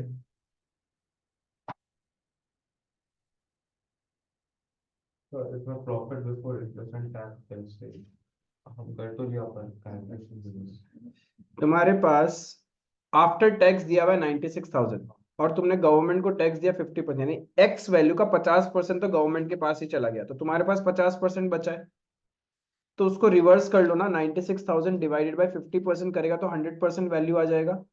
तो वो 100% वैल्यू है बिफोर टैक्स। उसमें जब इंटरेस्ट ऐड करेगा तभी तो profit before interest and tax आएगा।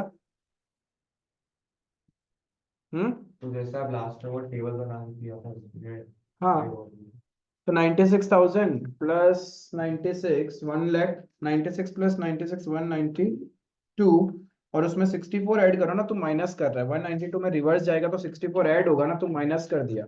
96 मतलब 50% वैल्यू तो डिडक्ट हुआ था, हाँ तो टैक्स भी 96 है। हाँ, फिर तो प्रॉफिट बिफोर टैक्स आ जाएगा 1,92,000।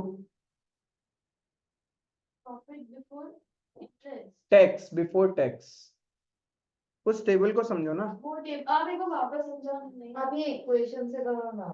अच्छा देखो क्या होता है, समझ लो, होमवर्क में बाद में लिखता हूँ नीचे। आपके पास में प्रॉफिट आफ्टर टैक्स दिया हुआ है, कितना दिया हुआ है? 96,000। लेट प्रॉफिट बिफोर टैक्स तुम्हारा एक्स वैल्यू था, ये तो 100% था, इस पे तुमने गवर्नमेंट को टैक्स दिया 50%। Therefore tax is equals to x का 50% कहने से 0.5x, है ना? तो मेरा प्रॉफिट आफ्टर टैक्स कैसे आया होगा? Profit after tax is equals to profit before tax minus tax, तभी तो प्रॉफिट आफ्टर टैक्स आया है। प्रॉफिट आफ्टर टैक्स है 96,000, प्रॉफिट बिफोर टैक्स हमें नहीं पता और टैक्स दिया है हमने 0.5x।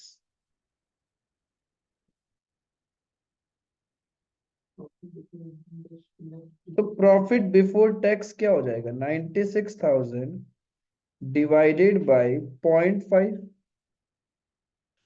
1,92,000। ठीक है श्रेया। तब एक बार प्रॉफिट बिफोर टैक्स आ गया, और प्रॉफिट बिफोर टैक्स तक अपन कैसे पहुंचते हैं?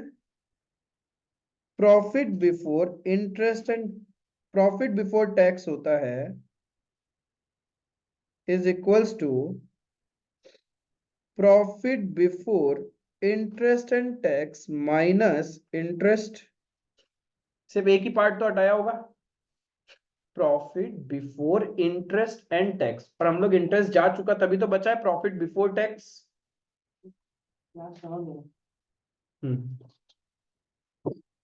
इसमें से इंटरेस्ट चला गया तभी तो प्रॉफिट बिफोर टैक्स बचा होगा ना। तो इंटरेस्ट माइनस किया होगा अपन। नहीं समझा?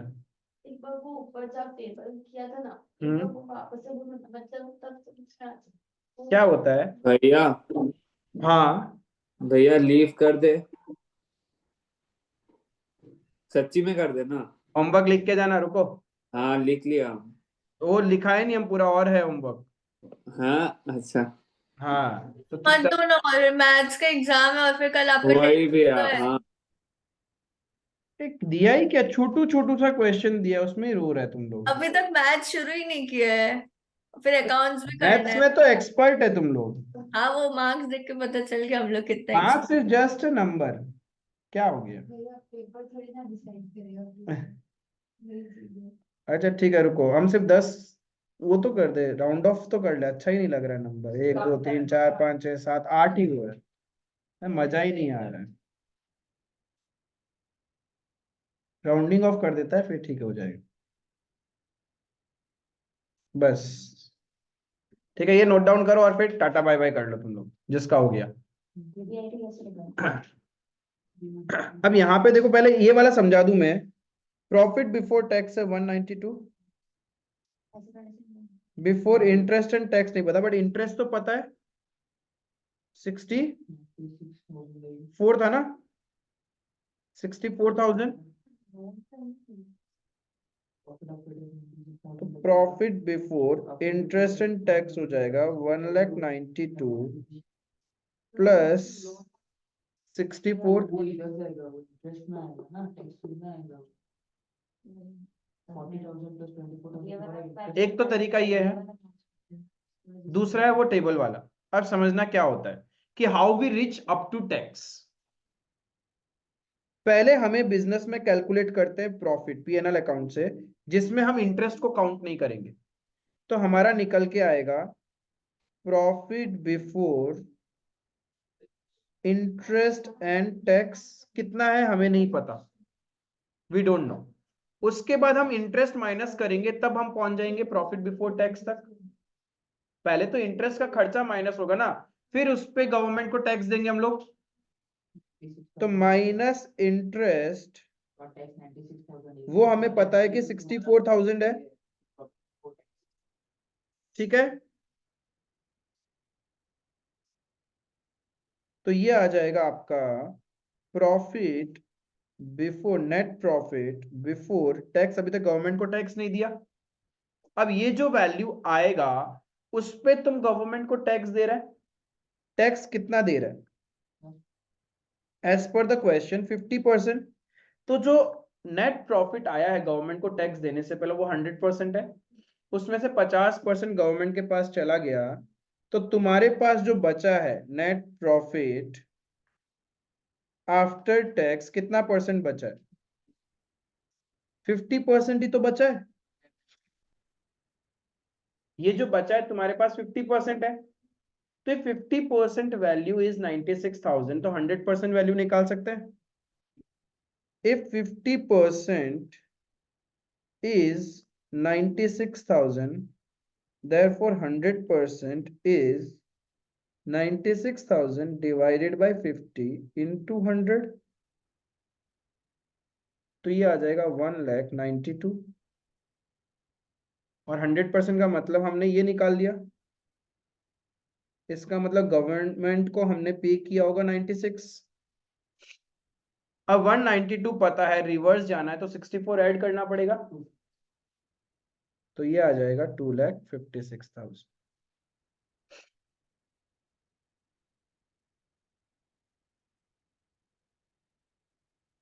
क्लियर है? अब एक चीज समझो, सुनो, इसी में समझो, ये तो समझ में आ गया तुम लोग को। लेट्स अज्यूम टैक्स रेट 50% नहीं 30% होता। 30 से तो दिक्कत हो रहा है, डेसिमल्स में फंस जाओगे तुम लोग।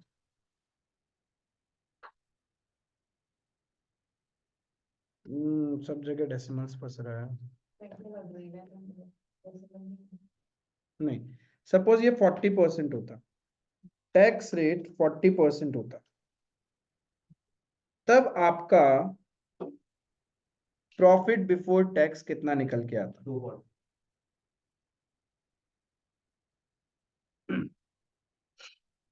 एक्स वैल्यू में 40% तो गवर्नमेंट को दे दिया, तो हमारे पास जो बचा है वो कितना परसेंट है? ये 60% है, तो हम लोग 100% कैसे निकालेगा?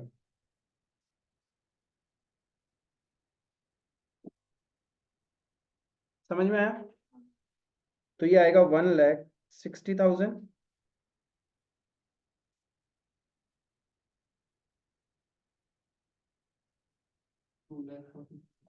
और इसमें वापस 64 ऐड कर देंगे, कितना आएगा? पीबीआईटी कितना आएगा? 2,24,000।